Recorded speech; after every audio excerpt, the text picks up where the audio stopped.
He will win who knows when to fight and when not to fight. In the midst of chaos, there is also opportunity.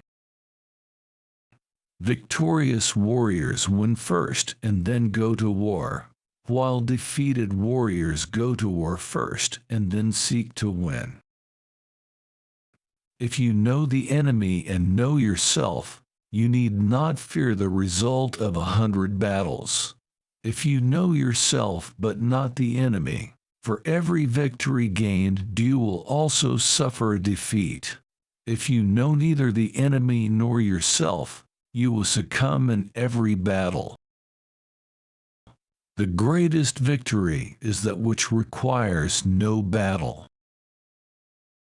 Quickness is the essence of the war. Even the finest sword plunged into salt water will eventually rust. The art of war is of vital importance to the state. It is a matter of life and death, a road either to safety or to ruin.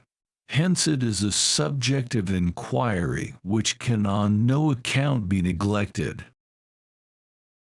There is no instance of a nation benefiting from prolonged warfare. There are not more than 5 musical notes, yet the combinations of these 5 give rise to more melodies than can ever be heard. There are not more than 5 primary colors, yet in combination they produce more hues than can ever been seen. There are not more than 5 cardinal tastes, yet combinations of them yield more flavors than can ever be tasted. Who wishes to fight must first count the cost. You have to believe in yourself. Build your opponent a golden bridge to retreat across. One may know how to conquer without being able to do it. What the ancients called a clever fighter is one who not only wins but excels in winning with ease. The wise warrior avoids the battle.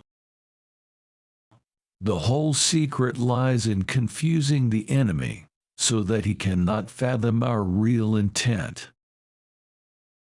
One mark of a great soldier is that he fight on his own terms or fights not at all. If the mind is willing, the flesh could go on and on without many things. He who is prudent and lies in wait for an enemy who is not, will be victorious. Anger may in time change to gladness.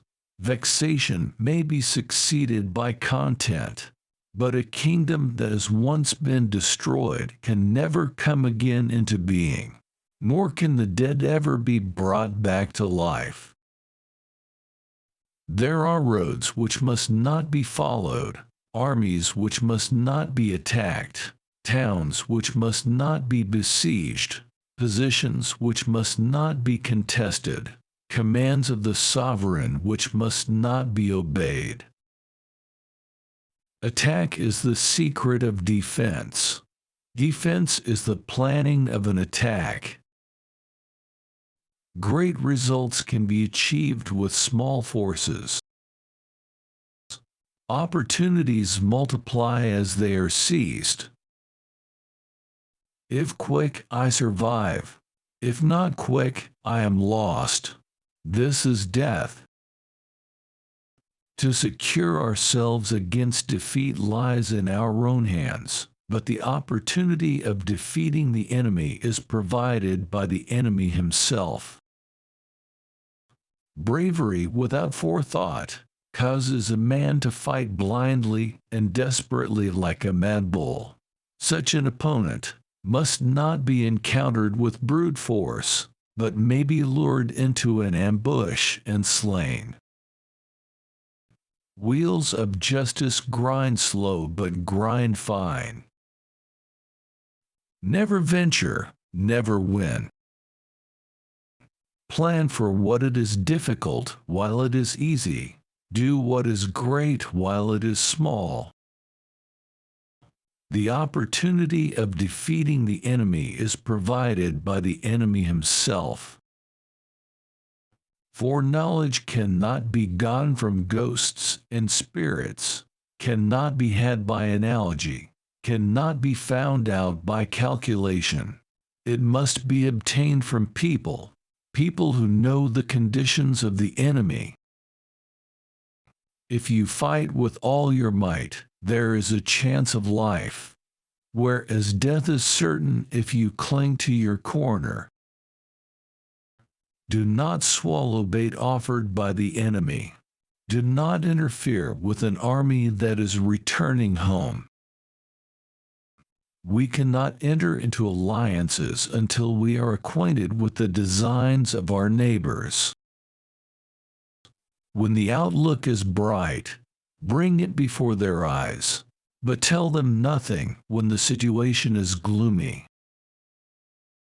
The worst calamities that befall an army arise from hesitation.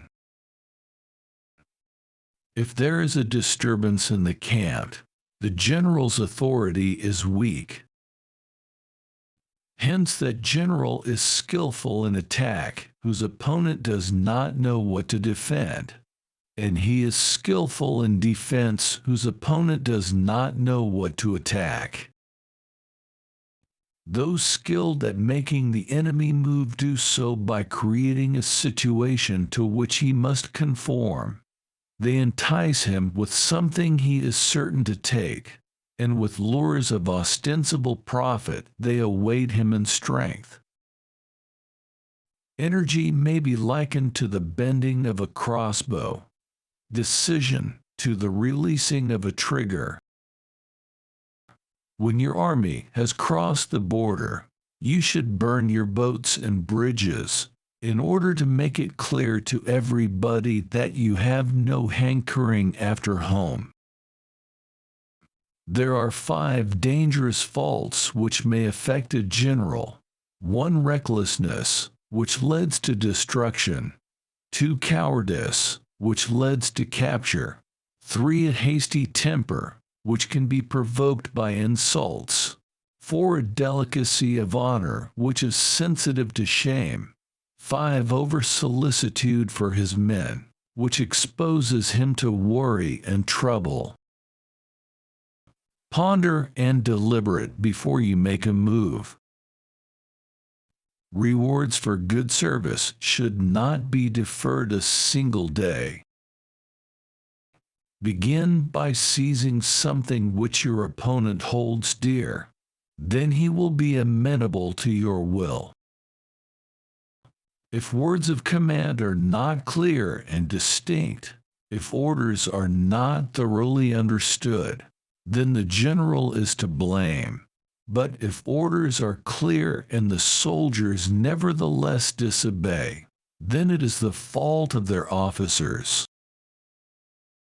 If his forces are united, separate them.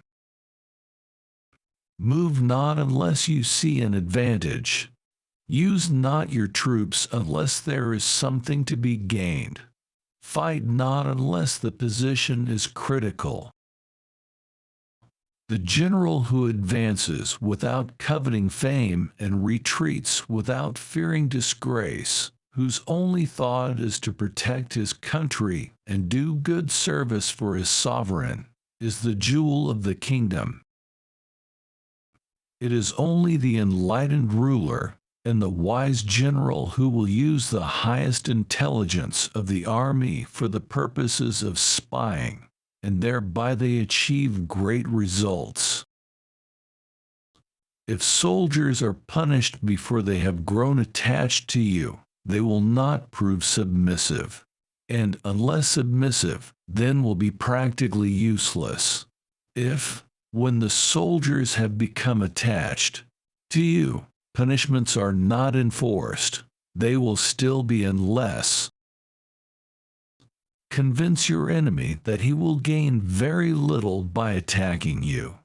This will diminish his enthusiasm. To fight and conquer all our battles is not supreme excellence. Supreme excellence consists in breaking the enemy's resistance without fighting. Let your plans be dark and impenetrable as night, and when you move, fall like a thunderbolt. All warfare is based on deception. Hence, when we are able to attack, we must seem unable. When using our forces, we must appear inactive. When we are near, we must make the enemy believe we are far away. When far away, we must make him believe we are near. If your opponent is temperamental, seek to irritate him. Pretend to be weak, that he may grow arrogant. If he is taking his ease, give him no rest. If his forces are united, separate them. If sovereign and subject are in accord, put division between them. Attack him where he is unprepared. Appear where you are not expected. To know your enemy, you must become your enemy.